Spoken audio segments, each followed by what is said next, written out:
It's time for the moment you've been waiting for. Da, da, da, da, da, da, da, da. Da, da, da, da, da, da, da, da, da, da, da, da, da, da, da. Da, da, da, da, da, da, da. Da, da, da, da, da, da, da, da, da, da, da, da, da.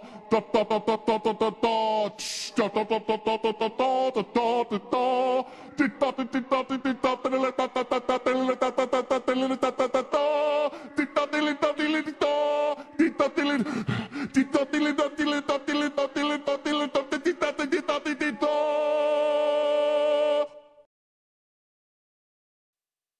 Oh man. Wow. I love that intro. Wow. Yeah. Mm-hmm. Yeah. Oh man. All right, we're Still here. using that. We're here on time. Sorta. We're like a minute late. It's actually a minute late for us is actually being on time. So hello everyone. This is the Gankbush podcast. I'm your host, Fringe Average. And for those of you listening for the first time, we are the only Heroes of the Storm podcast where Bad Benny, the tank player for Method, has endorsed. We're a explicit podcast where all the different co-hosts represent different play levels, ranging from a gold type player all the way up to a master 4K player. Something. I don't know. Around there somewhere. All right. We bring you the latest hot news and discuss the latest tips and strategies so that you can become a better player. So we actually have a special show this week. We actually have a special co-host, and we'll introduce him last. But let's say hello to Old Backpack. Hey. Well, hello. All right. Let's say hello to Scott. Yo, yo. And Bacon. Hello. And our special guest this week is Kyle McCree. Kyle McCree. Yeah.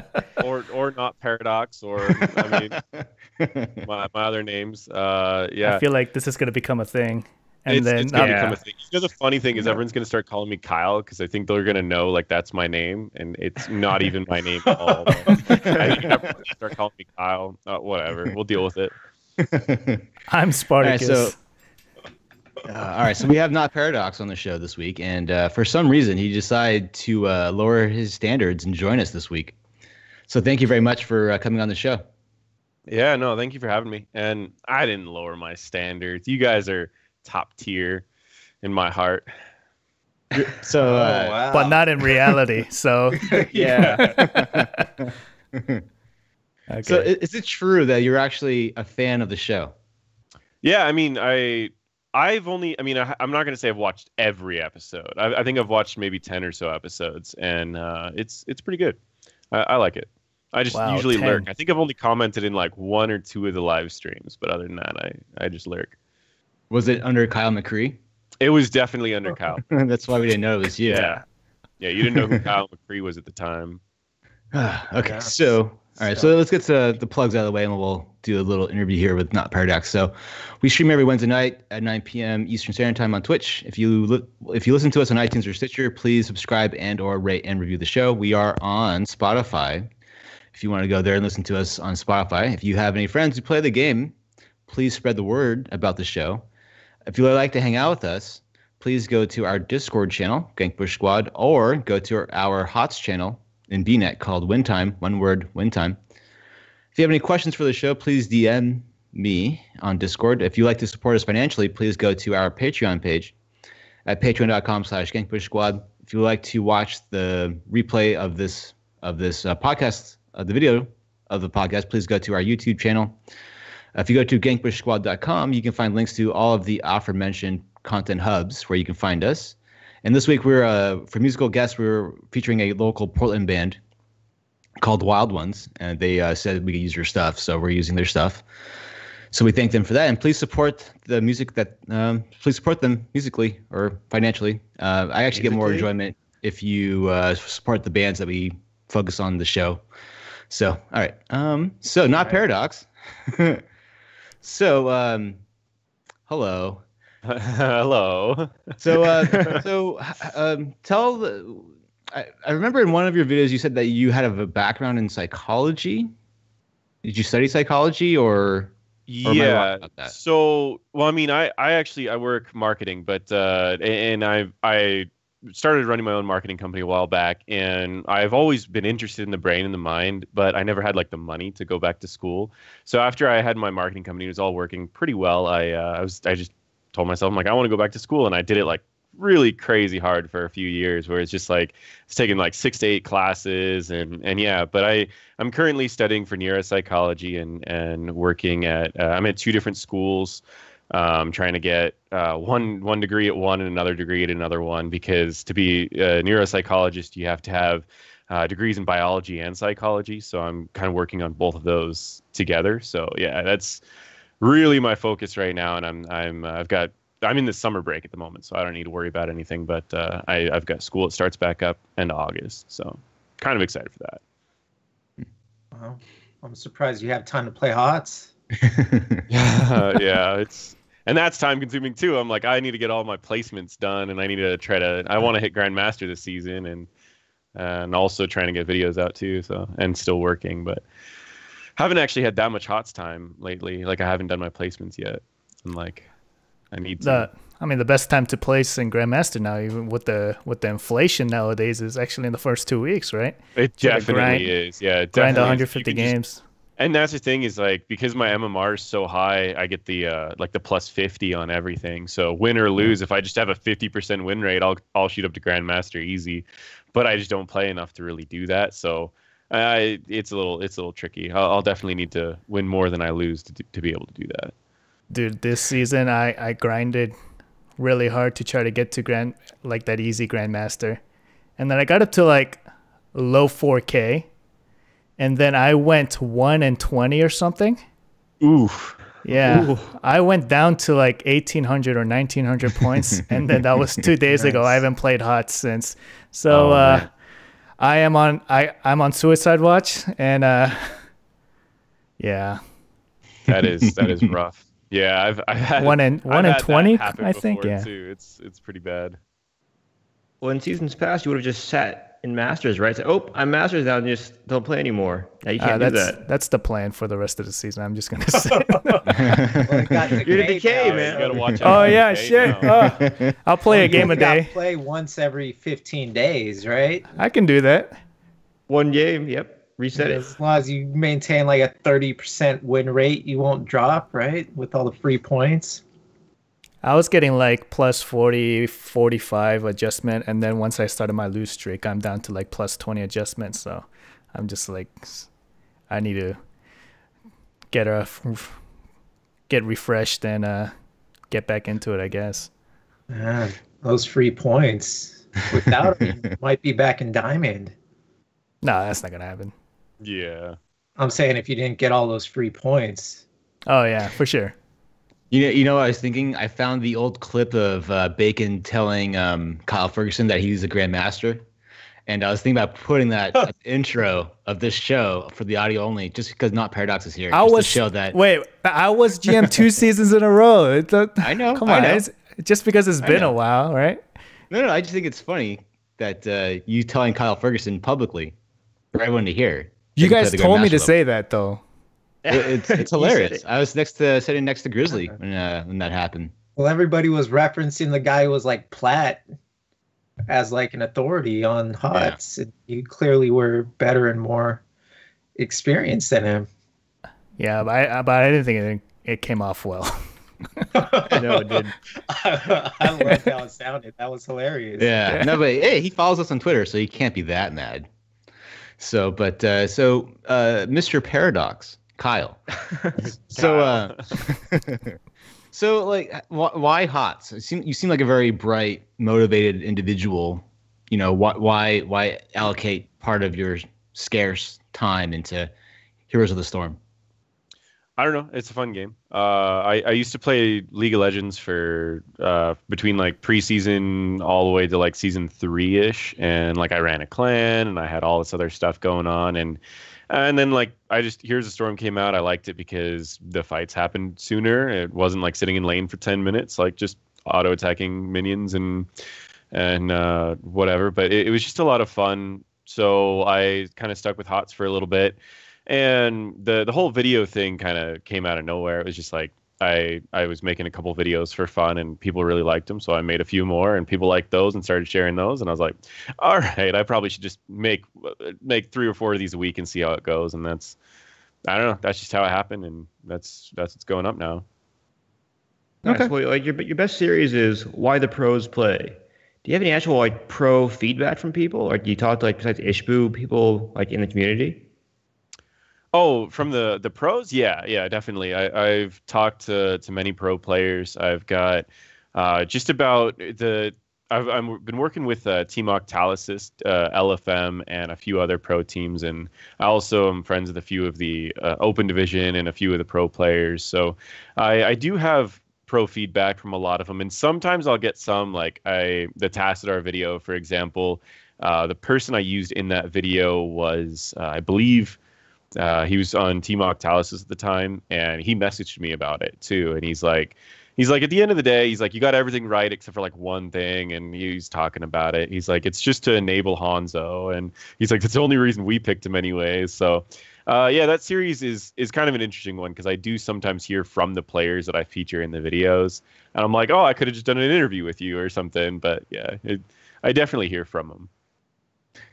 Yeah, you also have your own Discord, right? And you stream on Twitch. And do you mind putting out the links, or not link, but like where people can find your Discord and your YouTube channel and so forth? Yeah, do you want them in the Twitch chat, or do you want them in your Discord, or both? Whatever. Okay. Whatever. If you want to promote yourself, please. Yeah, yeah, definitely. The main thing that I would really promote is the YouTube. If you haven't seen my YouTube, that's where I put most of the effort into. The Twitch, I try to stream once a week, but I haven't been that great with scheduling for that. I try to just get at least Sunday out there, but Sunday's also not the best day to do Hero League, so I might need to change up my schedule a little bit. But yeah, it's the best day. You'll go 1-20. Don't worry. Yeah, so I'll link it. I'll see if I can toss a link in the thing. I've got my whole. I might just message it to you, and then you can share it. Because I know sometimes I get locked out of things if I share a link. Okay. Well, if you go to youtube.com/NotParadox, you can find his YouTube channel there, and we'll have links to to his Discord, his YouTube channel, and his Twitter in the show notes, as well as in the YouTube content below as well. So if you want to go check out his stuff. And not to underplay the YouTube channel, if you're a player not in like Masters GM, but even if you're in Masters GM too, like if you're looking to climb and learn stuff, and we've gone on and on about how like Blizzard hasn't been good about giving us content to actually learn, that the game doesn't do a good job at teaching us the game. Well, guys like NotParadox, and Blizzard has been a little bit better with the articles lately, but this is where you learn HOTS. You got to go to guys like him. So definitely check out the YouTube channel and watch everything. And just to highlight one, his video on how to play Sky Temple is fantastic. Like when to trade, when to contest, that is actually really good. And how to play maps. That's something you don't hear very often on the actual official HOTS streams. I have not confirmed nor denied this, but he steals his ideas from the Gangpush Squad from shows a year and a half ago. Maybe. I'm kidding. I cannot confirm nor deny that either. I will not say where I get my sources from. I will say that I do think somebody took one of my ideas recently, and I can talk about that later if you guys really want to. Is it one of us? No. Oh, good. It was a really crazy coincidence, so I'm just gonna say it's a coincidence for now. But I sent an idea to someone, and then someone they were in contact with made a article that was almost word for word that, and I was like, like maybe it was just a coincidence. I'm just gonna play it off as a coincidence. But. Well, was it did it seem like a coincidence because the first sentence of the article is, "Hi, my name is NotParadox." Right. Hey guys. If it starts with "Hey guys," I know that it wasn't a coincidence. I mean, was it signed Trevor McCree? Is that what happened? Right. Kyle McCree. Yeah, Kyle McCree. That's so NotParadox. We have a thing in chat for a question in chat. So he asks, Leviathan asks, how much MMR are you losing right now just for being here? Oh, I don't know. Let's go with the 200. Is the MMR in numbers? We don't really know yet, right? I guess not. Okay, so quick question: what kind of marketing agency did you run? Was it like an online marketing, or? Yeah, I mean, we started as a print media. It was like we did coloring books. I don't know, that sounds really strange. We had like advertisements and coloring books that you like brought into businesses, and so they would like hang up like a coloring page, and so it was a way to get like the families into restaurants and stuff that were family friendly. And then we noticed that everything was kind of switching to social media, so we started doing like social media related marketing, and from there I just kind of switched into like digital. So now we do social media and digital marketing. And I don't know, I've been doing it for 5 or 6 years now. So it's okay. No, I work in the same space. That's why I was kind of. Oh, okay. Yeah. Yeah. I've been doing it since college. So since 06. So wow. Yeah, I'm pretty old. But yeah, you're an old man. Anyway, all right. Well, all right. So ready to keel over any minute. But what I always say, there's no gray hair in my beard. Yeah. There's products that dye it. We never know. I'm like. If that's your main point for saying you're not old, like it's because there's no gray hairs as you're sitting there like trying to get it. No gray. All right, but so one bit of housekeeping is that all the hats were mailed out. So I know that Super Dave, like Goon Hats, and I forget who else, but a lot of other people received theirs already. So the next batch went out today. So I'm all done, except for Scott. Scott never gave me his address, but Scott can just wait until BlizzCon for his. So, but so all the hats should be out. So everyone should get theirs probably by Friday or Saturday. And I'm wearing one right now. Yeah. Does that mean we're gonna see a little Gank Bush promotion during Bush League from Goon Hats? You have to talk to him about that. I do not know. It is called the Bush League. He did tell me, and I quote, "It fits my head so well," is what he said. So, I should just copy and paste that. It's a one-size-fits-all. It fits everybody's head. No. Gank Bush had one review, 1 5-star review. It fits my head so well. Not even I like the logo or anything. Yeah. It fits my head well. Yeah, it could literally be any logo. It just fits my head so well. These are fitted. See, there's no. See, okay. Yeah, okay. These are fitted New Era hats. All right. So anyway, we have a good show for you. We are going to discuss one of NotParadox's latest videos about Hero League, and then after that we're going to do a meta analysis and then go from there. Whatever else happens will happen. So the other day, Kyle McCree released a video where he talked about how essential. Well, actually, why don't you talk to us about what the video was about in regards to Hero League? Okay, so I'm actually just going to start a little bit on why I made the video. Okay. And it was kind of because I was watching some people. I was coaching a couple people, and I was watching some people, and I noticed that a lot of it was mainly the people that were around, like, I would say gold to platinum level. And when I would play with them, they would all be playing pretty well. They would be doing decent. They would be making calls here and there. And then I started noticing, like, when they streamed or when they showed me the replays, like, they were very careful about everything, to the point that they never even tried to do like 1v1s, or they never tried to like hold a zone for the last couple seconds needed to actually hold that zone. I thought that was really strange. So I got a message from a Grandmaster player, and he said essentially along the lines of, I feel like I'm getting worse and I can't find out why. And we saw that Reddit thread, I don't know, 2-3 weeks ago. Same deal as a Grandmaster player. He lost, like, I want to say 6,000 or 7,000 rank points. And he's like, I think I'm just worse at the game now. And so I thought that was kind of weird. And I was like, all right, let's start figuring out why these essentially, I mean, Grandmaster players are essentially pro players, even if they're not on a pro team. They're at the same level. They just might not have the commitment, the time commitment or something. So I'm like, why are they having trouble? So I started getting into, like, doing a little bit more research into sports psychology, and I started seeing a lot of common variables that happen in sports psychology as well as Heroes of the Storm. And that's why I made the video. Now, the video itself, I talk about how in Hero League, you might be getting worse by playing Hero League. And I explain that while most people think quick match is the reason that you get worse, which I think we can all agree that you can learn a lot of bad habits from quick match, I found that Hero League has a similar problem where you can get a lot of bad habits of not taking risks, which means you're not learning from the risks. Because if you take a risk and it pays off, you know that that risk in the future might pay off. If you take a risk and it doesn't pay off, then you learn that you can't do that again. And if you do that again, you can get in trouble. So you need to actually learn those, because if you don't take any, again, it's kind of like you miss every shot you don't take. And that was the general idea of why I had that. And I had a secondary part of the video where I talked a little bit about the yips, which is kind of a big problem for pro athletes, especially in baseball. It's kind of a confidence issue where one small thing ruins your confidence, and from then on, you're second guessing everything that you do.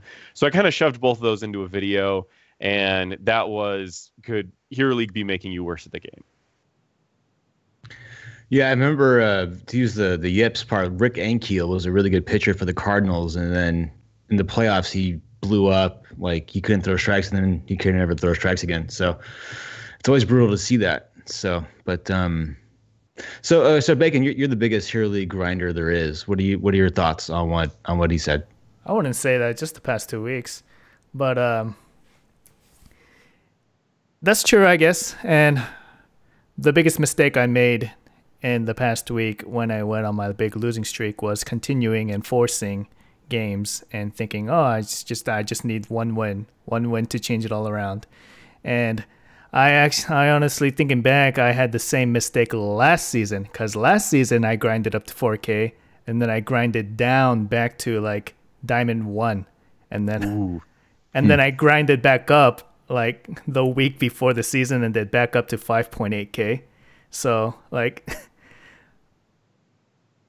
yeah, it's pretty brutal. I think taking a break is definitely one of the big things you need to do. Knowing when you're tilting, and then just knowing, like, you sometimes you set aside, like, okay, if I do these things throughout the day, I'll have this many hours at the end of the night to play Hero League. And once you start, and then you find out yourself that you're tilted, it's kind of hard to just walk away, because like, I set aside so much time to actually grind Hero League, and I can't do it because I'm playing like an ass.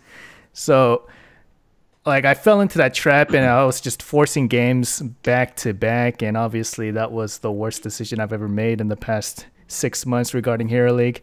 And I guess I do recognize that, like, in that terms of my aggressive play, I think was just fine, but I feel like my confidence was way shot, not thinking back to it, and I was not able to make the same plays as I was, because I was in that negative loop cycle. And I don't know, I guess I agree with the video, but how do you fix it? Yeah, well, I think if I was throwing strikes like a baller and then I can't do it anymore, how do I do it again? I do mention a little bit about that at the end of the video. Of I think taking break was one of the ways to kind of break it a lot, but that also leads into the tilt thing. And what LDAP said in chat as well is he thinks the video is an oversimplification, and I completely agree. I didn't really mean to say that is the thing that's causing losing streaks. What I'm saying is that this video is an idea of why Hero League possibly could be bad if you don't understand that these are some possible scenarios that could happen. But I do mention a little bit of how to break out of this cycle. I mean, for the yips, there's entire psychologists that they do their entire study to answer the yips. So to have me try to make a 5-minute video on how to answer the yips for yourself is not going to be something that I can do in 5 minutes. But what I can say is taking a break is very important. And I said I did a video about tilt, and I said pretty much set a rule for yourself. My rule was 2 losses in a row, I take a break. And I set that rule. Really... I set it at 19. At 19 losses in a row. That was take a little bit of a recently made, but yeah, I set it at 19 in a row. Yeah, no, definitely. Yeah, well, I'll say that I really appreciate the video, because we had this very legendary conversation on this show about be aggressive, and how when I play with Bacon, I'm not aggressive enough. And I realized exactly why that is. It is maddening. I know, but I realized why it is. It's from his video that when I play with you, I play much more conservatively, because it's at a much higher MMR level, and so I don't take as many risks. Thereby, I make Bacon very upset.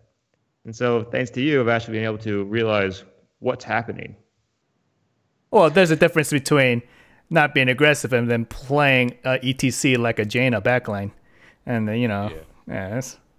that's what I was upset about. I think that also can be kind of challenging is when you do have like one person that's higher rank and they're playing with people that are lower rank. There is no perfect role that you can go, because if you go like tank, you can kind of set up the team and get them all going in positions where they need to go, but then you have the trouble of a lot of times people like they don't really want to follow up, or they might not wave clear enough, and then you play like an assassin and your tanks are a little skittish, and it's like, no, play like you normally would play, like go in. I mean, at the end of the day, they might be slightly better, but the tank still needs to go in, and it could be kind of challenging to explain that. It seems like in our Discord that not a lot, but some people are kind of frustrated with the matches they've been getting to begin the season with, and that's because we still have the placement system. And I think next season that's going to be gone for the most part, right? If you've played enough games, then you won't have any more placements, or the number of placements will be far less. And it gets me thinking: is that the biggest thing that could be improved upon for Hero League, is to remove the placement system? And then once that's gone, does that remove a lot of the criticisms that people have about Hero League in general? I mean, I think Bacon might actually be better at answering this question than me, just because I know he plays more Hero League than I do. But I personally, and I believe from my understanding, the rule was essentially if you've played over 100, you may not have placements at all, which I think that would be pretty good, because ultimately, if you've played 100 games and there's a new season, I don't think your rank's going to change very much from last time, your MMR anyways. Your skill didn't drastically change in those 100 games, I mean, within that time. So, I mean, it definitely could have. I mean, like, at the end of those 100 games versus the new season, it could be a day difference. And if you get lucky with 10 games, you get unlucky with 10 games, you shouldn't be a whole tier up or down, and because your MMR is still about the same. But I think it'll definitely put us in the right direction. No one really likes placements unless they're trying to reset their rank. And for those, but they got rid of that too. Break. And they did actually. So I don't know. I'm a prominent fan of, if you feel like you're stuck, you need to change how you're thinking about it, and you need to adjust what you're doing, and you'll be able to move up. I've seen it so many times. I mean, in my Discord alone, I have probably over 15 or 16 people that are a good tier above where they were 5 months ago, and they just changed their mentality about it. So I'm a prominent fan of that. I've never been a huge fan of placements, and particularly, one of the things that always, I mean, we hear this a lot from master players, but people that will just play their 10 placements and be done. And those people are the ones that a lot of master players complain about. I personally don't really mind that. Like it's when they brag all the time about it, and you look at it and it's like they've only played 10 games all the time. It's like, I could see how that's kind of a little annoying, but I don't really mind it. Like, it's not that they brag, is they suck.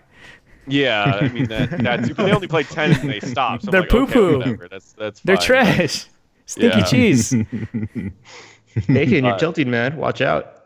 But yeah, overall, I mean, I don't know if that's gonna. I'd actually really like to hear Bacon's thoughts on the 10 placements going away. It's good, because it's the natural progression or natural end to what the changes they made before. A couple of seasons ago, they removed the ballooning of ranks. So that's the season, like 2 seasons ago, where we had platinum players all of a sudden placing Masters 1000, and they still really hasn't fixed that. And this is the problem of, they got Masters 1000, they played their 10, and then the next season they played their 10 and was able to maintain a 50% win rate to stay Masters 1000, and they're still in my games this season. It's still happening, and they still suck. Yeah, the first time actually that was 2 seasons ago, when the placements had a lot of emphasis. Like, your first 5 games could move you a good 3 tiers. My team league, I lost 5 games in team league. My team league had been like Master Diamond-ish every season. I lost the first 5 in team league, and then I lost like the next 3 because we were just trying really dumb stuff. I'm not kidding you. I'm like gold 5 in team league because that one season, and just don't have enough time to grind that back up. Oh, wow. Well, one of the big issues too, especially the higher you go, is you get a bunch of players who are well, HGC players, literally HGC players whose MMR are so high, they could go 0-10 and they still get 50 adjustment points, every game for 100 games because their MMR is that sky high, and they don't give a shit about placement games. They sometimes don't try at all. They do troll comps. Like I've seen HGC players pick Murky with Tyrande and Abathur, and it's a shit show. And I'm not going to call out any names, but that happened to me last season where during his 10 placements, he wasn't streaming during this time. He is on an HGC team right now, and he did that. He's like, I want to get my MMR lower, so I got to go against easier people because I'm always going to get Master 1K. Yep. And if that means you only play, if the people that grind a lot only play one game, or they automatically get seeded into the next season, I mean, that's fine with me. Like, less throws. Sorry, that someone in chat said for me to move my head because they wanted to see my painting. All right, so I have a question for NotParadox. So what if you had someone that you were coaching, and he or she watches your videos, so they're definitely like a try-hard player or a very knowledgeable player, and obviously it's very specific to individual players, but like, what if someone was like moving up and down a lot per season? Like, for example, they would play 300 games a season. They would either be the extreme would be like gold 5 and plat 4, and they keep rotating between that every season, like every what would you tell that? Yeah, every season. What would you tell him or her? Like, if you keep like moving so much, but you move up a little bit, but then you move back down again, and then you keep going. You're seesawing between the same spots. What would you tell that person? I mean, if you're moving up and down really fast, like it's the hardest one is actually to find out if someone's not moving. Because then okay, they probably deserve to be in that rank, or there's something that's causing them to stay in that rank. But if they're moving up and down really fast, to me, that usually says that they're good enough to win streak through a lot of things, but something's causing them to lost streak back down. And I would say that's probably a tilt issue. And the reason I would say that is just because if you're going to be moving up that fast, like say you go from, like what you said, like gold 4 to plat 1, that means that you probably deserve to be in plat 1 or you wouldn't be winning that much. But the problem is something's causing you to go back down, and I would say that's probably a tilt issue where you don't realize it, but you tilt and then you start lose streaking and you don't take breaks, you don't have this, you don't have that. Because I wouldn't imagine, say for instance, you're in gold 4 and you start winning and you get up to like gold 2. Then you find that's where your challenge area is. You're not going to go back down to gold 4. You're just going to start having a 50% win rate around gold 2. So to see you go back down to gold 4, that means that there's something wrong. You're doing something way wrong. And that's why I would say it's probably tilt related. Okay. Too much toxicity. It's not just you anymore. You're like turning your whole team toxic by just being too negative. What if this person only played like one style of hero, like they only played assassin, or they only played tank, or they only played support? How much of a role would that play, do you think? I mean, if you are like still moving up and down that much, I don't think it would be that much different, but it could be like a shift in the meta as well. As we've seen, these seasons are usually like 3 months long, and we've seen shifts in the meta happen over the course of every month. So it could be something. I mean, we saw Bam Bam, for instance, right as Diablo got changed, he lost 6,000 rank points in like 3 days. So it's definitely possible for things like that to happen where you might main a specific role and the meta shifts. I think my Lucio win rate in one season was like 60 or 70%. And then by the next season, it was like 25%. And it's just because Lucio, he lost so much healing. And despite the fact that I liked his play style, he just wasn't that good anymore. And he didn't really fit the meta that had like 1 or 2 dive heroes like a Genji or a Tracer. So you had to shift everything around like a Malfurion. Or at that time, I think we were running like it was like the end of Rhaegar and the beginning of like Malfurions. Mm-hmm. And that so exact you do need to adjust. To me, man. I was a Lucio main too. Yeah, you definitely need to adjust a little bit. Yeah, once you start mentioning how important the meta is, Bacon gets a boner. every time. Hey, you're a support main, right? NotParadox? I am. Yeah, I'm a support. Hell main. yeah. I end up having Dude, we got 5 hosts, 4 support mains. What the fuck? This season, BBJ knows. Like, I ended up in all of BBJ's games, or sorry, last season, because this is a new season. Last season, I ended up in like all of BBJ's games, so I didn't get to play support at all. Like, everyone's like, let BBJ support. I was like, fine, whatever. So I think I played in like mage and tank like 90% of the last season. Yeah, I'm a support main, or I play Thrall. Or Thrall, yeah, I like Thrall as well. So good. Damn, are we the same person? We are actually the same. Yeah. You guys want to hold dicks? Yeah. Oh, hey, it's called docking, man. Get it right. Okay. Yeah, and also BBJ, he's a friend of the show. He's been on the show, so please go to Heroes Hearth and support him and his sponsor. All right, so his sponsor being Heroes Hearth. What? Never mind. Oh, I wasn't there. Okay. Yeah. Oh, backpack. Did you have something to say? Oh yeah. Well, yeah, we had one video about are you addicted to the game? Where's that from? Why'd you make that video? That's a very unusual video for you. Well, I mean, part of that was because I was asked to make that one, but essentially, I saw that pop up because I look at a lot of the changes that are happening to the DSM-5, or well, it's going to be the DSM-6 soon, but I was watching a lot of the changes in that, and that got brought up, gaming disorder, and I was like, okay, makes sense. And then I saw on Facebook a post that said gaming is now a disorder, and I was like, that's not exactly what that meant. I'm like, gaming disorder is something in the same sense that eating disorder is something, but eating alone is not a disorder, and gaming alone is not a disorder.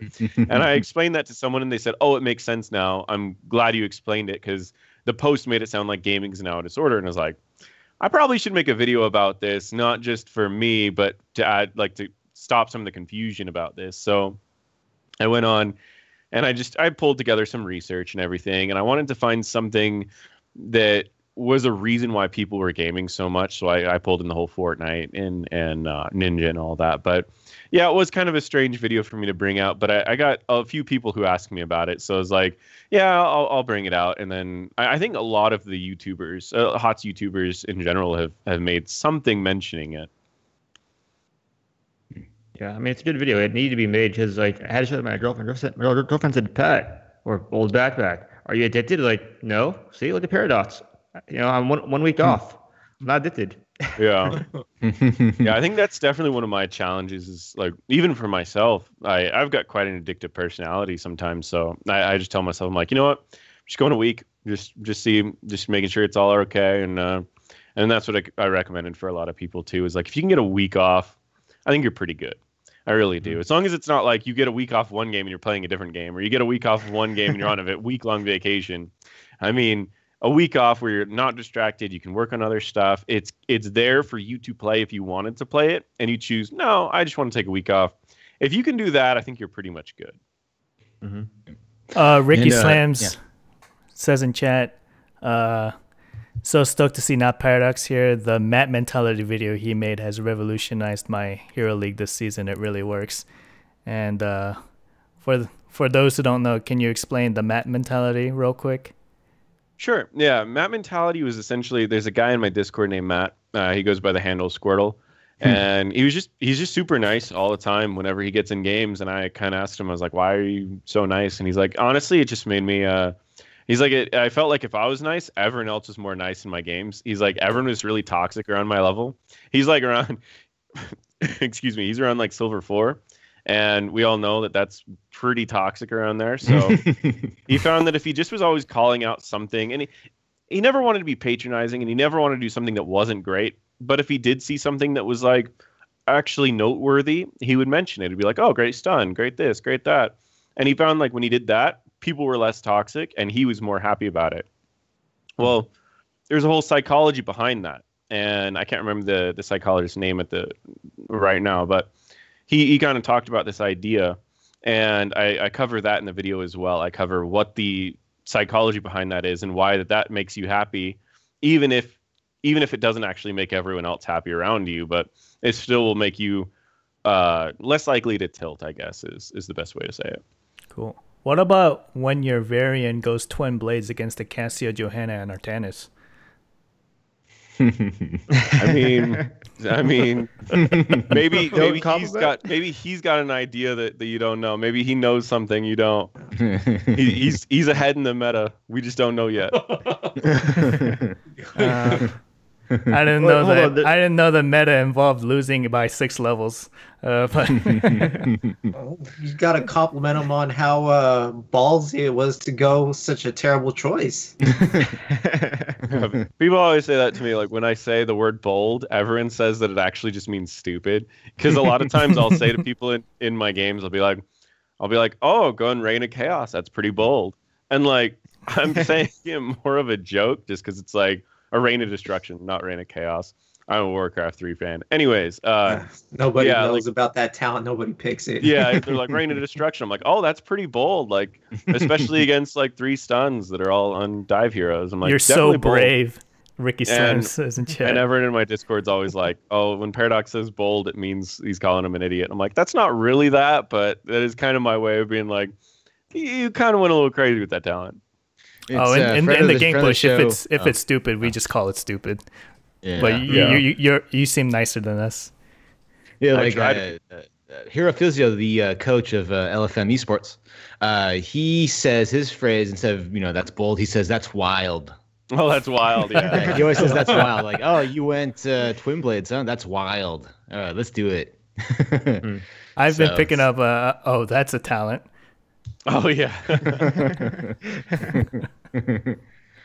All right, so let's move on. We're gonna do a deep dive into the meta right now, and we don't know how far we'll get, but what we do here is that we'll discuss the various characters in each different classification, whether it's tank, bruiser, assassin, melee assassin, support, and so forth, and we'll see where each character stacks up at the different play levels. So we'll have Scott Bacon talk about Master. We'll have NotParadox talk about Grandmaster. Wait. We'll have Backpack talk about gold, and then we'll talk about I'll talk about bronze and silver. All right, so support. So lately in the HGC, at least in Europe anyway, Deckard Cain has been the cat's meow the last 2-3 weeks. So is Deckard Cain now the best support to play at the higher levels? So let's go to Scott for this one first. No, he is not. But, why? He's definitely up there. I'd say Deckard Cain, Malfurion, and Rhaegar are the top 3. But it's not like he stands out above the others. Is that because Deckard Cain requires more coordination to get the proper healing output? Well, he requires coordination, but he doesn't have a cleanse. He doesn't have any sort of burst healing. So he fits well into a lot of comps, but he's not like as good as Malf was a couple months ago, where he was a top choice all the time, every time. But I mean, like you would think that like in HGC the lack of cleanse would have a bigger issue, and he's still highly prioritized. I think I saw him picked first overall a few times last weekend in Europe. Yeah, I mean he's good. If you're going, on the offensive and you're utilizing that crowd control to get kills, you don't necessarily need cleanse if you're forcing the other team to be defensive.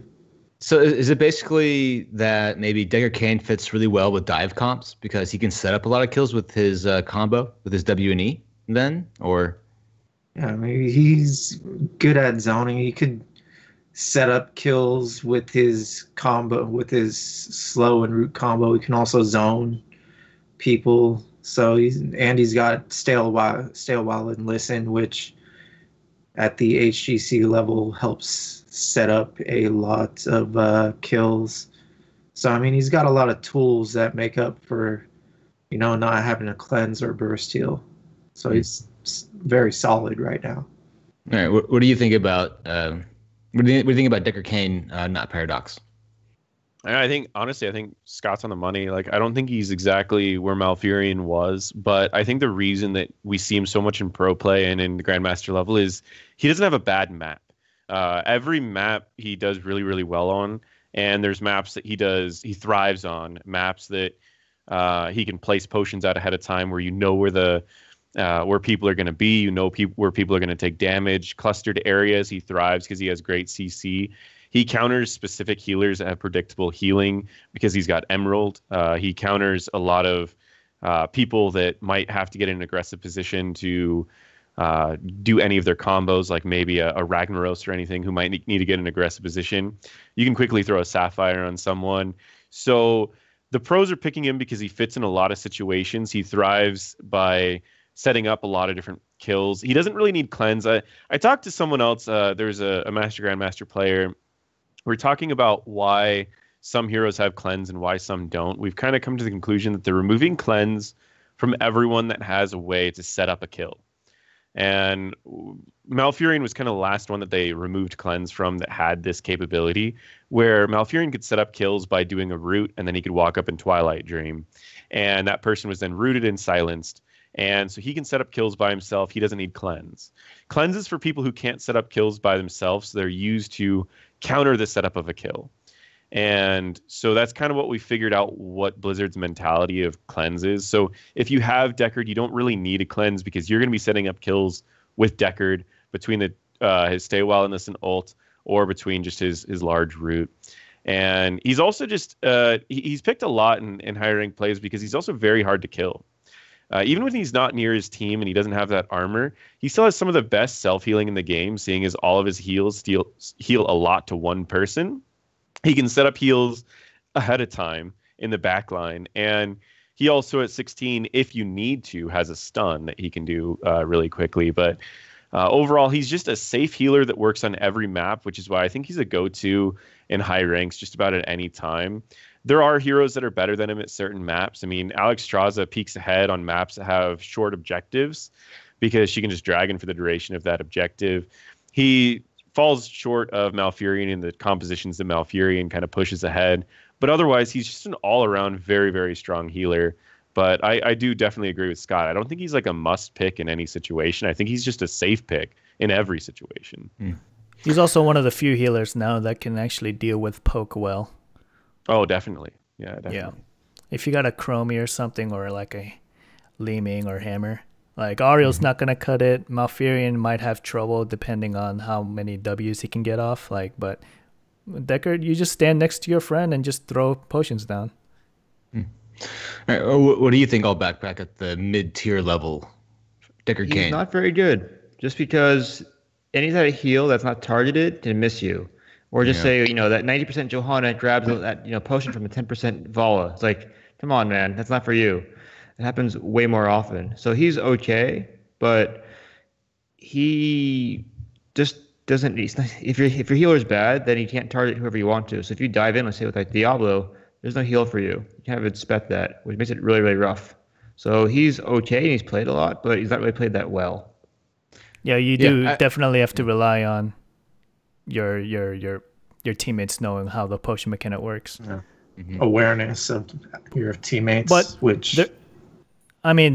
there's some ways you can play around that, because like let's say you try to hit them with a potions and you miss, and obviously sometimes it's really hard to hit depending on how fat they are, but let's say you throw the potions, you miss, and then they turn around to walk towards the potion, just throw another potion at that exact same spot. That way they pick up two at once. Little tricks like that you could make up for their lack of awareness, or Yeah.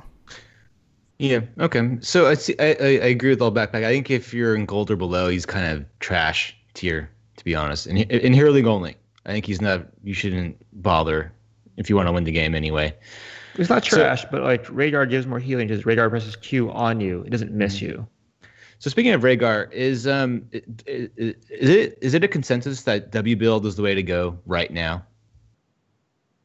I don't know. I wouldn't say so. I think W build is probably the best for a main tank that is going to be in there all the time, because you're going to have essentially infinite mana, because you just toss a W on him. He's going to be doing damage to everyone. He's going to have a ton of mana back. And he's going to be just really, really scary, and you'll still have heals on everyone. But I think if you picked Rhaegar into a composition with either multiple tanks, having that totem the totem heals 20% of their health over like 10 seconds. I think that's still very important. And a lot of people are picking up the Q reduced cooldown talent now that it costs less mana at level 13. So I think, honestly, I think with multiple tanks, you go a variation of his old build. And with a single strong tank and possibly still a bruiser or something, I think the W build is definitely the strongest build. But I just think it does struggle if you have multiple tanks that are all taking damage at the same time. Because you can only put a shield on one person at a time. Your heal isn't going to be like the best thing in the world. And you have nothing to heal them all up at the same time. So I think he definitely... I don't think W build is the only thing to go anymore. I think that it's situational based on your composition.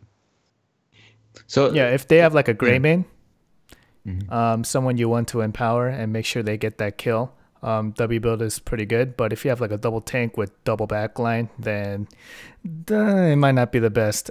Your tanks might not survive it. So you go like the wolf run at level 1, you go totem at 4, cleanse, ancestral, and then maybe tidal waves, the cooldown reduction on Q at 13, and then maybe Earth's Grass totem at 16. I heard on that the Koreans or the Chinese in the HGC are using Bloodlust now. Like that's in vogue over there. Yeah, wow. That and Europe, Europe's using Bloodlust now as well. It's coming back. And I thought Bloodlust was kind of a strange one to disappear because it was never nerfed since the Press R to Win meta. The only thing that was changed was Earthquake and Raynor's ult, which were, if you guys remember, is about 2 seasons ago. They called it the Press R to Win meta. Because there was a lot of heroes that had ults that synergized really well together.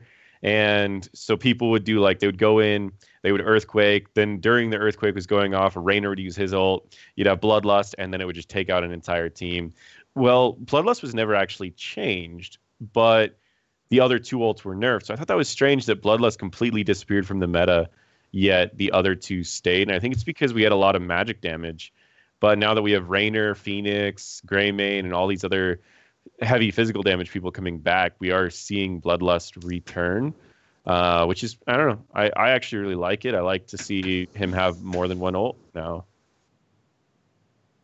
Yeah, it's pretty sweet. And Blaze got added a couple months ago, which helps counter the R meta as well, where you hop in a bunker and all of a sudden you're not getting bursted down super quick. Okay. So Bacon, you to begin Hero League this season, you were playing a lot of Oriole. And we don't see Oriole ever in HGC that I'm aware of. If you do, it's like once a weekend, right? At least in Europe. Yep. So what do you think is Oriole kind of like the next tier below everyone else? Like you have the the Rhaegar, the Decker Kane, and like Malfurion, and then Oriole's like well below, not well below, but like it's next tier below that. Yeah, for Hero League, for competitive play, it's a little hard because the biggest issue with her is her 4-second heal. And even if you get really good, perfect 5-man heals off, full hope, like it's still 4 seconds until the next one, and she doesn't really do much outside of that. Like she's good if you're winning. If you're winning, your team is healed like to 100% the entire team fight. But if you're losing, she has trouble generating hope, especially if you don't have a hope battery. And her whip is really only good as a follow-up CC to actually secure kills on a target. So if you're losing the fight and you're unable to keep up with the healing, then your stun's kind of useless. And her Q is actually, depending on what build you go, her animation is actually long or too long. So you find yourself in dangerous situations if you're trying to use your Q to hope generate. So like, yeah, she has, her Aegis is really good for anti-burst, obviously. But if they have more than one wave of burst, like let's say Genji goes in and does a good amount of damage to the backline, you're forced to use hope, and then Genji goes in.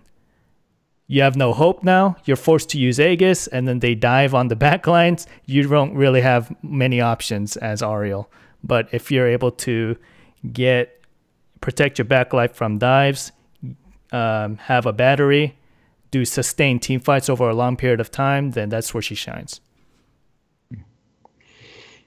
Okay. And quick question, NotParadox, are you happy with the additional ban for ranked play and unranked? Oh yeah.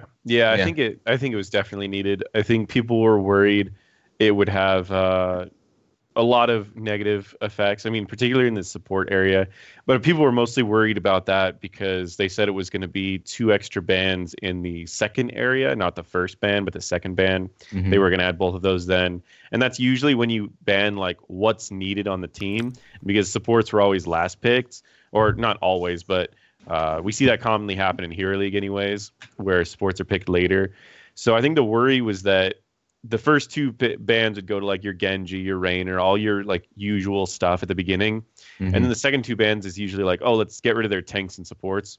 Mm-hmm. So people were worried 4 bans would clean up all the rest of the supports in the meta. Mm-hmm. But seeing as we got a lot of support changes and the bans got shifted to the front, I think overall, I would say most people are pretty happy with the more bans. I personally am. I mean, there's a lot of heroes. Usually on a map, there's 2 heroes that are really strong. And then in the meta, there's usually 2 heroes that are really strong. So to be able to clean those up before the game even starts is really, really nice. Yep. What are the first 4 bans you're seeing usually? I'm seeing Genji, Yorel, Garrosh, and then like a map specific. Or right now, Raynor. Or Tracer, maybe? Yeah, those are probably the top 4 bands. Yeah, I'd say that's pretty much it. Yeah. Okay. The cancers. All right. Yeah.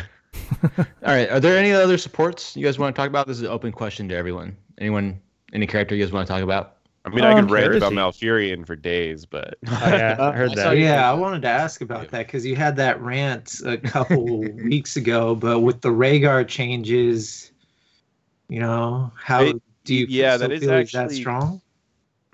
I mean, again, I think they kind of fixed a little bit of my problem with Rhaegar's side anyways, but ultimately my thing about Malfurion is he fits a lot of team compositions that no one else fits, and they can nerf him as much as they want to, but without adding something to fill those niches, what's going to happen is if they nerf Malfurion enough, instead of like Malfurion just disappearing, which is what's going to happen, he's going to disappear, and so are those team compositions. As we saw, when Tassadar got nerfed, Tracer got nerfed, even though Tracer never got nerfed. Mm-hmm. But then when Malfurion got buffed, Tracer came back into the meta. And then when they started nerfing Malfurion again, they had to buff Tracer to make it compensate for the nerf that they gave to Malfurion. And I'm like, that shouldn't have to happen. If you nerf one hero, you shouldn't have to change like everyone else who that worked with just to keep that playstyle in the game. You need to find another person who can fill that area. I think Malfurion just fits too many areas, and he's not like that great right now. If you ever look at like his healing in general, he's almost always like half of a Stukov, half of a Deckard, half of an Alexstrasza, half of even like sometimes Rhaegar healing these days. He just heals very low. So it's just the fact that he's the only one that really thrives with someone who's diving in for a long time. Like one individual person, he can toss a healing over time on them. They can dive in for 20 seconds, and he can keep healing them forever. And we have no one else who can do that. So if they ever wanted to nerf that aspect of him, they would pretty much need to buff all dive heroes, or that dive meta of a single dive hero is going to disappear completely, that whole composition. Which, don't get me wrong, some people would be happy to have Genjis and Tracers disappear from the meta. But I think it's unfair to have that happen purely because of that. So at the end of the day, I don't really... I just think that they need people to answer instead of just keep nerfing Malfurion, I think they need to have people answer the problem by bringing out heroes, or at least reworking them to where they fill the niches that he fills in ways that they do it better than him, so that he can still be good for general compositions that you're not really sure what you need. You need a little bit of everything, but you don't specifically need one thing. Right now, he fits way too many things, and he fits them way too well, but he's also not that great of a healer. He just fits those so well that they can't nerf him again. Yeah, well, he's got a ton of utility to where he doesn't have to be that great of a healer. Yeah, and that's honestly my big problem about him. It's just that. But overall, I mean, he's fun to play. I like him. I don't know. It was funny too. So when I made that video, I mentioned it to a Blizzard employee too, and I was like, the one thing that I think they definitely need to do is they need to bring out Zenyatta, and the Blizzard employee's like, that's the easiest answer you could think of. is to bring out a brand new hero. And I said, it seemed, I'm like, I know you're working on Zenyatta already. And I don't know if I don't know if I'm allowed to say this. But I said, I know you're working on Zenyatta already. And one of the employees shook her head no. So I think we've got another 6 like this. leave. No, I'm not working on it. No. So no. That was the employee lying to you to try and not give away that she's actually going to be coming out soon. Did she say no? Of course not. Gave a nervous laugh and then grabbed you by the collar and pulled you aside. Like, what the fuck have you been? Yeah, I'm not really sure, but it sounded like an actual no. Because I wish they would though. I mean, I think he would answer one of the problems, and I mentioned that in the video too. I said we need like someone to answer the dive composition. We need someone to answer the full dive comp, which I think Rhaegar's kind of holding his own on that now, because also we've got Bloodlust back. So I don't know. I think overall it's a topic I could go on for a long time about. But other healers in the meta, I think I'd love to hear from Bacon on this too, because I know he's a support main. I personally think that it's a really good meta for healers right now. Like I don't feel like I have to pick a certain healer at the beginning of any game. I feel like if we need blinds, I'm safe to pick Lily and no one's gonna like complain about that. If we need if I'm not sure what we need, I can pick Deckard, no one cares. I can pick Malfurion, no one cares. I can pick Rhaegar, no one cares. Ariel is the same way. I mean, Ariel was out of the meta for a while. You can pick Ariel now. Even Ana, same thing. Like you can pick her and no one really complains. And I think that's the favorite part about having a meta like this is you can pick just about anyone and no one's gonna really care. Like they don't mind. Like before, if I picked Ariel, Ana, or Lily in like a season or two ago, I would always get hate for it. And especially in like master level, you pick Lily last season, people would just like, they would always trash you. They'd be like, oh, Lily's bad. And it's like, she's not that bad. And then BBJ plays Lily once and now everyone lets you play Lily. But I do think this meta right now for supports is pretty nice personally. Yeah, it's not bad. I think there's definitely two tiers. The one that's always okay, and then the like Rhaegar and Deckard, and there's a tier right below that. And like sometimes you have to fight for it. It's not as like I'm not gonna pick Lily any game, but if there's a good reason to pick Lily, I usually don't get shit for it, but most of the time. But yeah, it's a pretty good meta for supports, I think. Unless you're Lucio. That aren't good. Unless you're Lucio, yeah. Well, Lucio's not. Lucio that has his Bright moments Wing's too, terrible. yeah. Brightwing is the only one that's completely out, in my opinion. Tirana needs a rework. Again. She's got nothing. Yeah, I just consider her an assassin right now. I'm just like, true. Yeah, I mean, you can pick her with like a Kharazim or something to where it's like you can kind of fill a little bit of the heal deficit, but overall, I pretty much just think of her as an assassin. Yeah, but there's definitely 3 or 4 healers that just fit into any comp that you want in Hero League, right? Let's not be too picky. Yeah. But the rest of them, as long as you have a somewhat like decent argument that makes sense, or you're proficient with the hero and you have the history to back it up, then no one's really going to complain. Like I picked Ariel, like I straight up picked Ariel like at a 70% win rate towards the end of last season. Like I played like 60 games with Ariel with 60-70% win rate, and I would force her into every game, and then people would be like, I had one game where someone said, we shouldn't Ariel in this game, and then another player said, he's got 70% with Ariel, let's just let him pick Ariel. And then we ended up winning the game. So it's things like that happen more and more. And that's a really nice mentality to play in. I wish I was in Master. Yeah, that happens sometimes with me as well, but it's a Tassadar, and people are like, oh, he's got a 78% win rate with Tassadar. Let him play Tassadar. I'm like, it's not a good map for Tassadar. They're like, oh, but you're good with him. I'm like, that's the whole reason I have that win rate. It's because I only picked him in like the one time he's actually good. Or you're like, let's not pick him. Because I don't think he's good right now. Or you're Procraft, and you're just picking Asmodan. Pick him anyways. Oh, I mean, it's good news for Procraft now that Asmodan's good, but goddamn, you know that he had a losing win rate on Asmodan?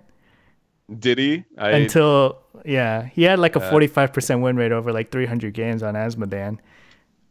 It's hard to win with Asmodean at the higher levels. Well, if you force him, he's a great Asmodean, but if you force him into every comp, and then he definitely tilted some people. I can imagine. That's one of my challenges about one tricks in general is like I'm okay with someone saying like I'm an Asmodean main, and then you get into a Tomb of the Spider Queen, which Asmodean has like a 41% win rate on.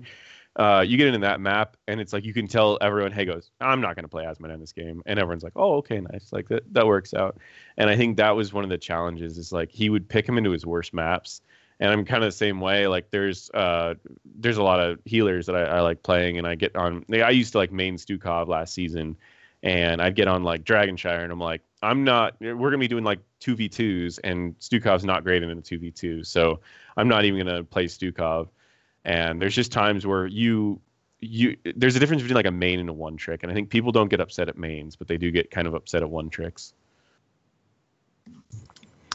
How's my audio sound? Is it okay? My Skype crashed on me a couple of minutes ago. Yeah. Sounds okay. good. All right. Sounds good. All right. All right. Anything else on supports? I think we're good. Okay, we're good. Yeah. So it seems as though that there's only 4 tanks now. There's Diablo, Muradin, Johanna, and Garrosh. And Garrosh. I'd argue with the 2 bans actually happening. Yeah, Garrosh doesn't exist in Hero League. Yeah, Garrosh doesn't exist, and now Stitches exist. I've seen a lot of Stitches. Yep. a lot of Stitches. I think Paradox said that support's in a good spot right now. I think so too, but are tanks in a good spot? I mean, the one thing that I can say about tanks, and I have a friend who plays a lot of Arthas, and I tried to explain to him why Arthas is a really, really powerful hero, and he's a strong tank, but in this meta, he sucks. And I was trying to explain it because right now, we have a lot of tanks who have things that are really, really annoying to play against, where they can take control of a bush, and you can't go anywhere near that bush because you're either going to be flipped back by Garrosh and then stunned and killed. You're going to be flipped over by Diablo and then pushed back in their team, stunned and killed. You're going to be gorged or hooked and then gorged and then brought back into the team and stunned and killed. Or, ETC, where they're going to push you back, stun you, and kill you. So the problem is you need to play someone who either can do that really, really well to where you can control the bush first, or they're too afraid to get in the bush. Or you need to play someone who can get in that bush and not be threatened by that flip, stun, kill, like an ETC, a Tyrael, a Joanna, or anything that can they get flipped. They have a way to get back out. And I think that's the problem that we're in I don't think that it's necessarily like it's a bad meta. It's just that any tank that can't survive that or doesn't have a way around that is absolutely screwed from being in the meta whatsoever. And that's where Arthas kind of comes in. I actually personally think he's probably the strongest on paper. He has some of the most damage of a tank, some of the best wave clear of a tank. He has a great initiator. But if he gets flipped, he's dead. And he gets gorged, he's dead. Unlike a Tyrael who can jump out, or an ETC who can jump out, or Muradin who can jump out. You know what I mean? So I think that it's one of those where I don't know what they can do about it, because there's so many heroes who all do the same thing now in terms of tanks that it might take a long time before the meta shifts again. And they can't just buff Arthas because he's scary as it is. He's just in a really weird meta. I mean, if it's like Johanna solo tank, you can take like Arthas solo as well. I mean, but it's very niche where Arthas fits into a comp. Well, so I've been playing a lot of Arthas in Hero League. He works because there's not a lot of coordination. Like Stitches, he would gorge a Johanna instead. Like, yay! Now I'm free to initiate. Oh, so definitely. yeah, like it works at lower levels pretty well because you have these really long sustained team fights. He kind of just exists and slows the enemy team down so much that you get value out of him. At high level, he's a death. I mean, he never wins because he can't escape. But low levels, he's still a very, very overpowered hero, as you said. He heals for a lot, high health pool, self healing. Like he's just really good. But in the comps he works. He just walks up to the back line. I'm here, bitches. GG. And Vala's like, what the fuck am I gonna do? There's an Arthas in my face. Yeah, exactly. Yeah. That works. Oh, backpack. Do you go the new killer talents where you go like the auto attack and the rune tap or No. whatever? Oh, okay. Only if it's versus Artanis and Twin Blades Varian. Okay. So what build do you go? Do you know off the top of your head? It's standard build. It's level 1. You go the root. Level 4. You go with the lingering chill. 7 is the armor. 10 is always the legion. Yep. 13 is the root armor reduction. 16 is the if you're near him for 3 seconds, it's rooted. It's the standard build. All right. So back to, so it seems as though that the tanks that have the like mobility are the ones that have the most. They're basically the only ones that are viable now. It seems like in general, right?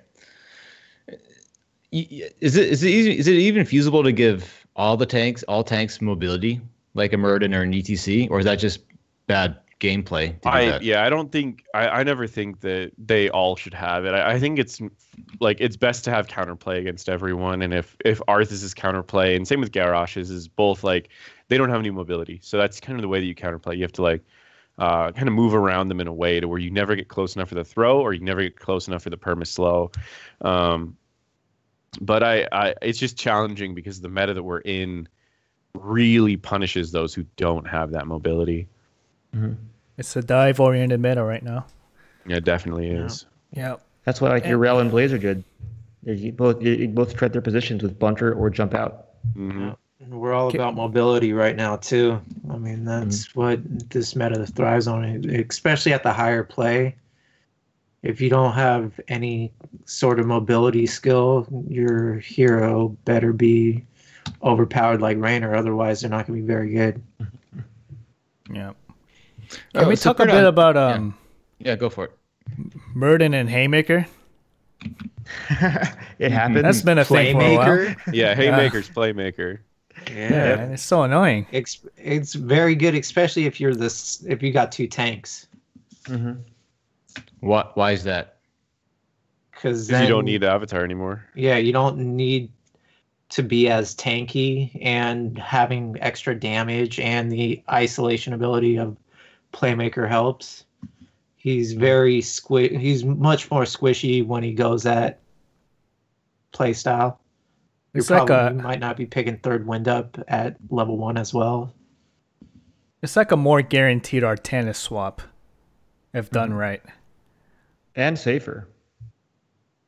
I wouldn't say safer, but yeah, I mean, you still need to like jump in their backline and knock someone into their group. But I mean, I guess it is a little bit safer because you do stun everyone who's in the way.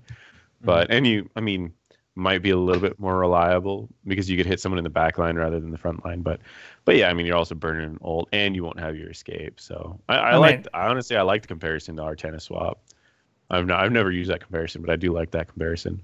As a support main, if your front line is like not peeling for a split second and that Murden sees it and then he just jumps on top of you, dismounts you, does a Q, and then walks around and just boop, pushes you back into the enemy team, like you're just I'll use it on the tanks sometimes too. Like a Johanna like pops her iron skin and is taking a bunch of damage. Oh, I'm just gonna walk away. It's just like, I'm gonna hop on the other side and knock you into my team because you're zoning. Your team's way away, and now your iron skin's gone and you're 3/4 health. We can burst that down. Yeah. Okay. Well, what do you think about Raynor Paradox? Like, what do you think just overall? I mean, I'm sure he's gonna be nerfed, but I think they really went.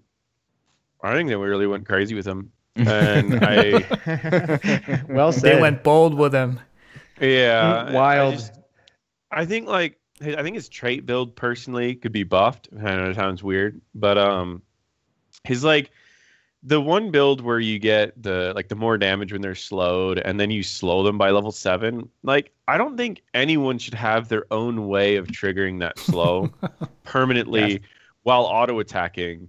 When that's the main thing that they're doing. Like, I think that should be something that they have to trade off for, or they can't do until later. Like Cassia, for example, her bonus damage that she gets at 16, she can trigger it by herself about 40% of the time by using her slow on her Q. But she needs to wait until level 16 to do that. Raynor gets this at level 7. And like before, Raynor used to be pretty strong. You combine it with Arthas. Arthas permaslows him. You get that extra 35% damage. Now it's 30%.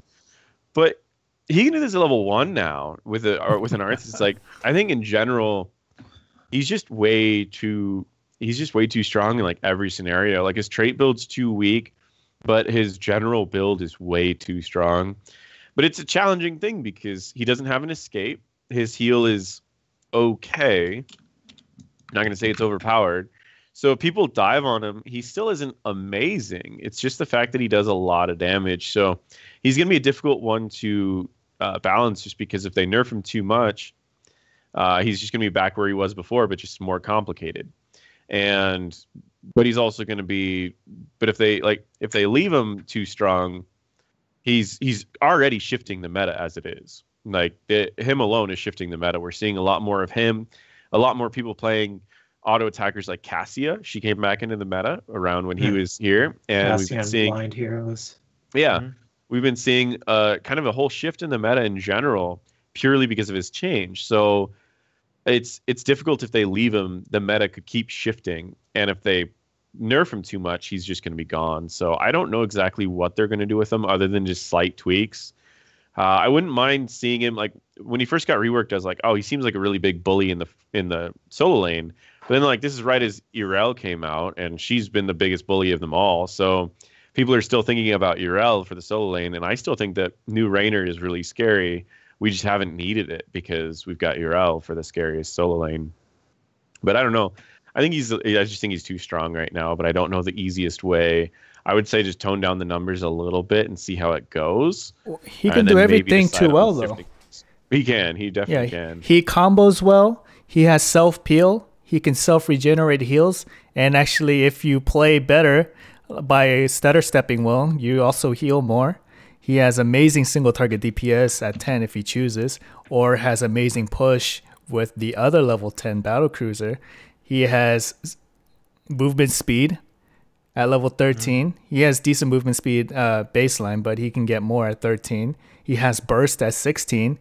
He has late game shredding motherfucking you're dead potential at level 20 with the execute. Like he scales well. He's good early game, and he wave clears really well, and he combos well in the early game with Ace in the hole. Like he does it all. What the fuck? Yeah, he's reminding me a lot of like Phoenix for a long time, just because Phoenix when he came out, he could do everything. He could solo lane. He was one of the highest DPS characters in the game. He had AoE DPS. He had all this stuff, and he had slows and movement speed increases at the same time, and an escape that got him out of just about any situation. And so, a pseudo global. So I kept saying like for Phoenix, is like they can't just keep nerfing his damage. They need to pick one thing that he can't do.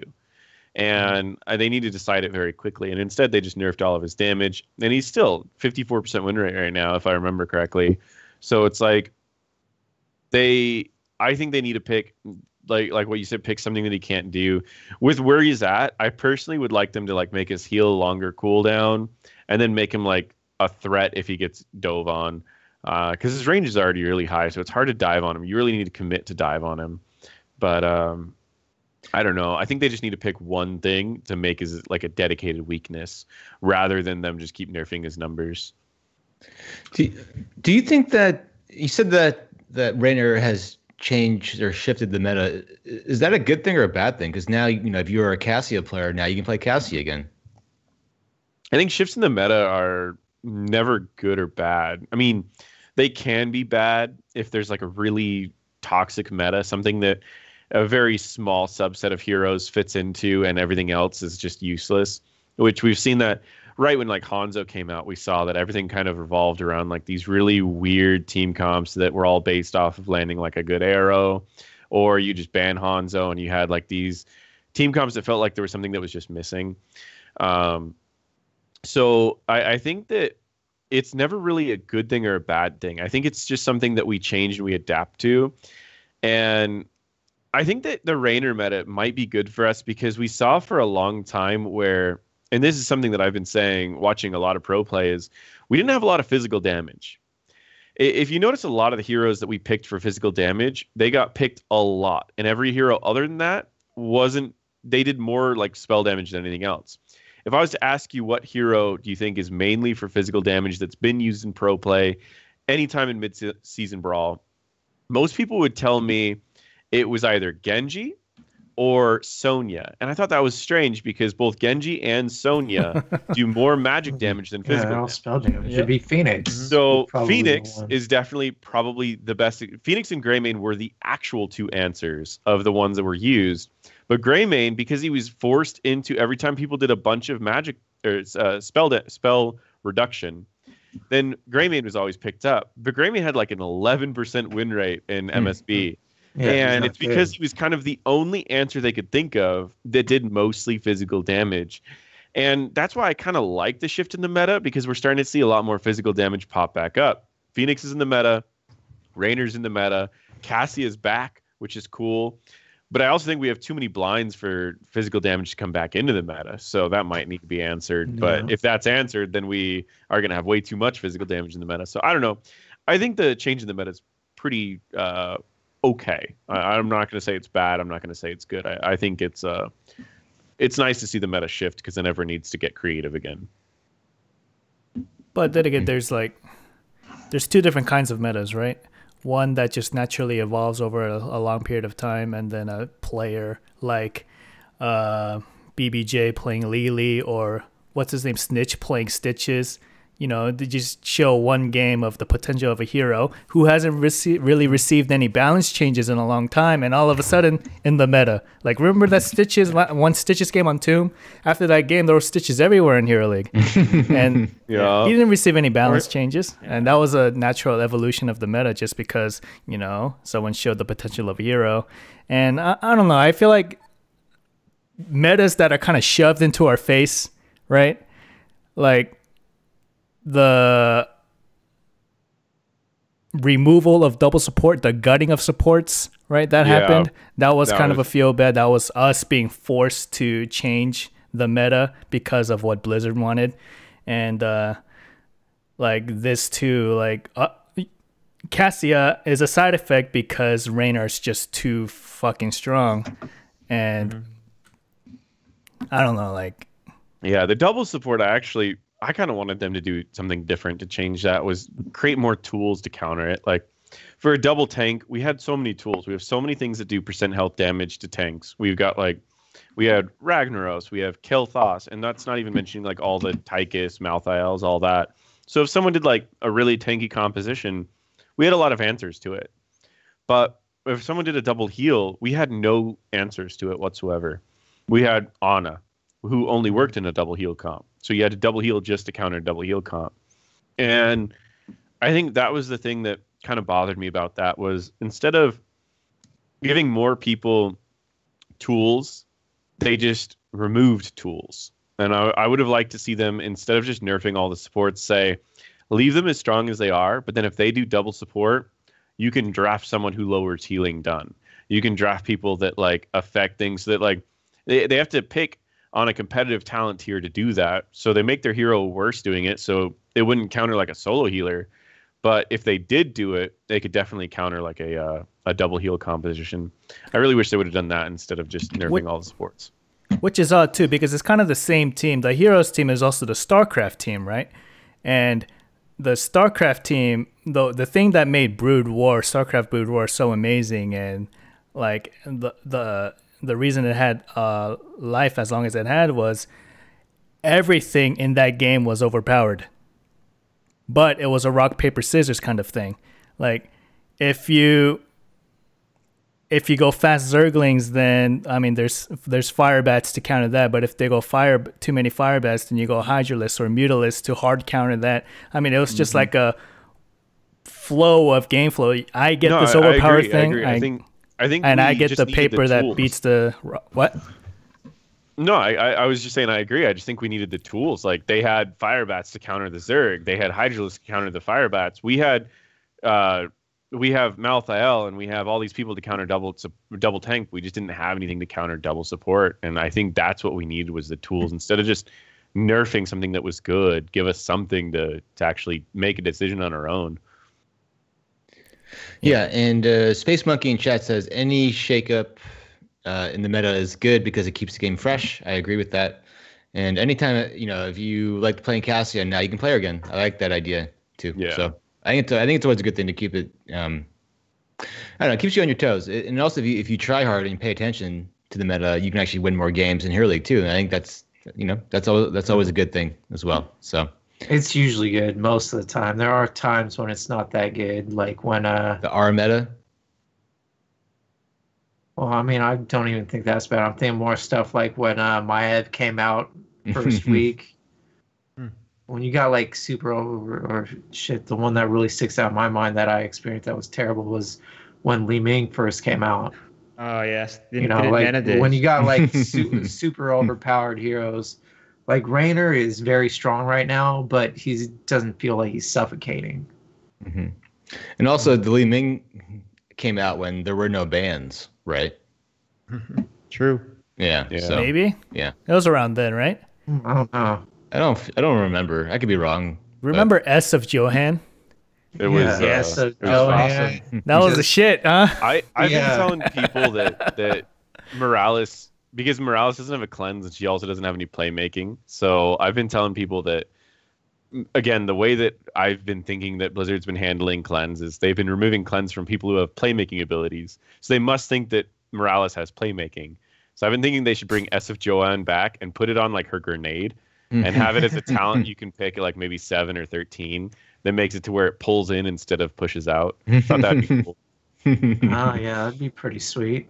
Yeah. It's just a similar thing. Instead of knocking them back, you pull them together. Yeah, so it's just called it helps set up your team instead of just purely using gravity grenade. It's just a talent you can get that's gravity grenade, and then you send in your E and it pulls them in instead of pushing them out and stuns them for like a third of a second or something. I think it'd be cool. Was that the idea that was stolen from you by the other person?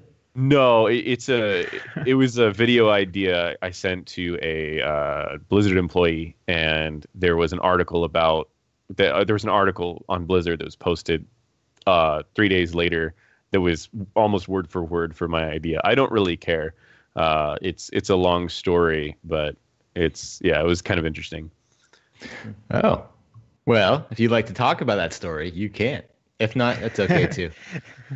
I don't want to get anyone in trouble because most likely it was a coincidence. So I'm not gonna get into it. Can you tell us after we're done recording? Yeah. Yes. Awesome. All right. Are you going to BlizzCon? NotParadox? From my understanding, I am. Ooh. I don't.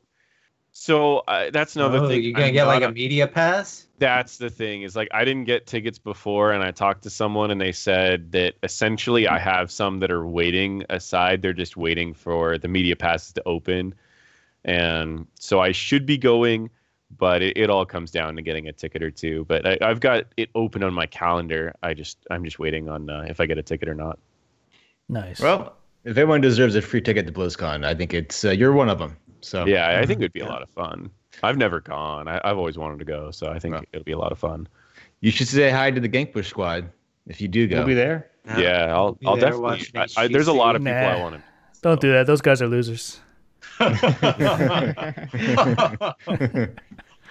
All right. Well, all right. I think it's been an hour and a half now. So I wanted to again thank NotParadox for lowering his standards and joining us for some reason on this show and playing hurt, doing the show while he has a minor cold, I guess.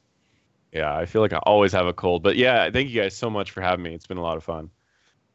Yeah, and again, you can find him on YouTube at youtube.com/NotParadox.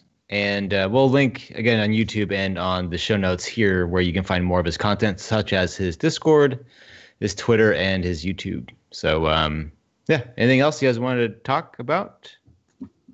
Well, I mean, we got a bunch of the other things we could talk about next week. Yeah, finish off. Well, there's one question for Tower Ben wanted to ask NotParadox. What's your favorite podcast? Oh, what's my favorite podcast? Kyle, no, this one definitely. This one's definitely a lot of fun. Yeah. Thanks for being a fan of the show. Do you feel honored being on the show that you're a fan of?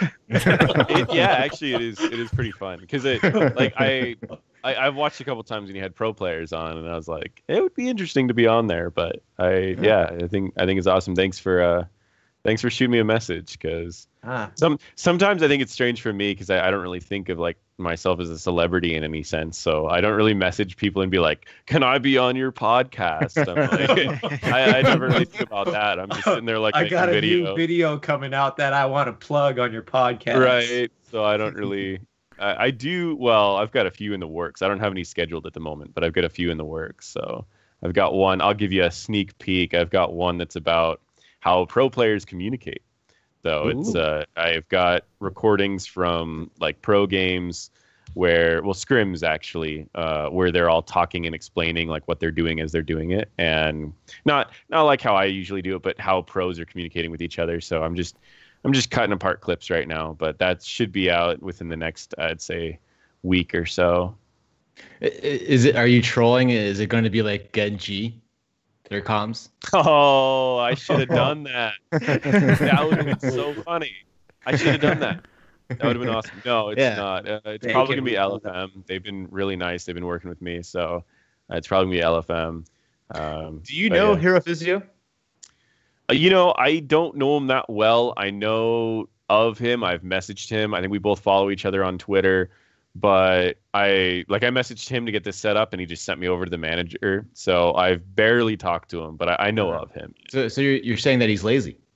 I'm gonna use that. I'm gonna say he was busy. It's the title of the show, NotParadox, says Hero Physio is lazy. You don't really know him until you've been trolled by him.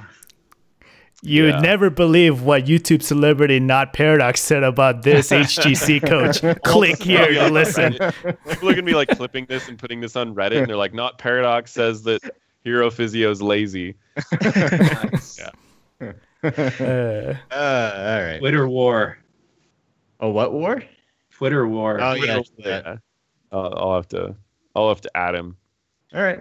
But I mean, we'd love to have you back if you ever want to do this again. Yeah, it was a blast. So next week, will you be on Lords of the Storm next week?